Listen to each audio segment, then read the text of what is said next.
वह गुफा अत्यंत ही अंधकारमय थी, किंतु वानरों की दृष्टि उस अंधकार में भी कार्य कर रही थी। उनका तेज और पराक्रम अवरुद्ध नहीं होता था और उनकी गति वायु के समान थी। वे उस गुफा के भीतर पहुंच गए। भीतर पहुंचकर उन्होंने देखा कि वह स्थान अत्यंत उत्तम, प्रकाशमान और मनोहर था।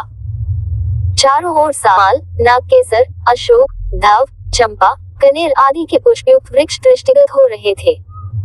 वे सभी वृक्ष सुवर्णमय थे, उनसे अग्नि के समान प्रभा निकल रही थी और इन वृक्षों में लगे मूंगे और मणियों के समान चमकीले फूलों और फलों पर सुनहरे रंग के भौरे मंडरा रहे थे। सूर्य जैसी आभा वाली कांचन वृक्षों से घिरे अनेक विशाल सरोवर भी दिखाई पड़े, जिनमें स्वर्ण कमल और सुनहरे मत्स्य शोभा पा रहे थे। उन्होंने वहां पर सोने और चांदी से बने हुए बहुत सारे भवन भी देखे, जिनकी खिड़कियां मोतियों की जालियों से ढकी हुई थी। स्वर्ण तथा रजत से निर्मित विमान भी दृष्टिगत हो रहे थे। वहां रखे हुए अनेक पात्रों में सोने, चांदी और कांसे के ढेर भरे हुए थे। बहुमूल्य सवारियां, सरस मधु, महामूल्यवान दिव्य वस्त्रों के ढेर, विचित्र कंबल एवं कालीने, मृगचर्मों के समूह आदि भी जहां तहां रखे हुए थे। कुछ दूर जाने पर उन्हें विकल और काले रंग का मृगचर्म धारण किए हुए एक स्त्री दिखी, जिसका मुख तपस्या के तेज से दमक रहा था।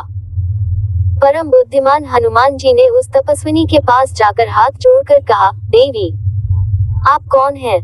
ये गुफा, ये भवन तथा ये रत्नादि किसके हैं?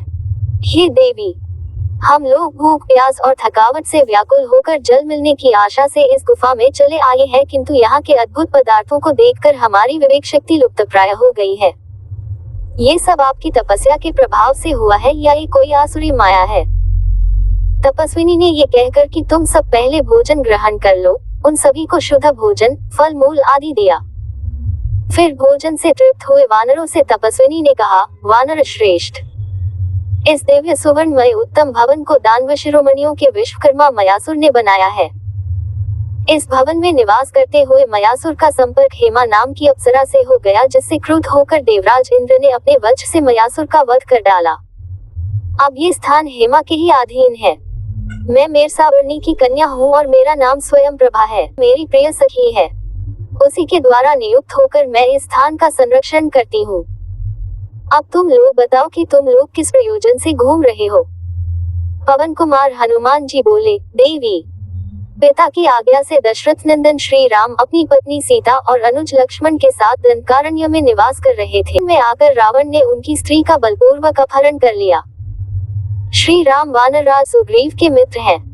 हम लोग अपने राजा सुग्रीव की आज्ञा से जानकी जी की खोज कर रहे हैं। हमें इस गुफा से बाहर निकलने का कोई मार्ग नहीं दिख रहा है, अतः आप हमें यहाँ से बाहर निकालने की कृपा करें ताकि हम अपने कर्तव्य को पूर्ण कर सकें। तपस्विनी स्वयं प्रभा ने कहा, श्रेष्ठ वानरों, यद्यपि इस स्थान में आ जाने वाला जीवन भर यहाँ से बाहर नहीं निकल सकता, किंतु मैं अपने तप के प्रभाव से तुम सबको यहाँ से बाहर निकाल दूंगी। तुम सभी अपनी आंखें बंद कर लो। वानरों के आंख मूंदते ही स्वयं प्रभा ने निमिष मात्र में उन्हें गुफा से बाहर निकाल कर कहा, अब तुम अपनी आंखें खोल लो। ये देखो, तुम्हारे समक्ष महासागर लहरा रहा है। तुम्हारा कल्याण हो।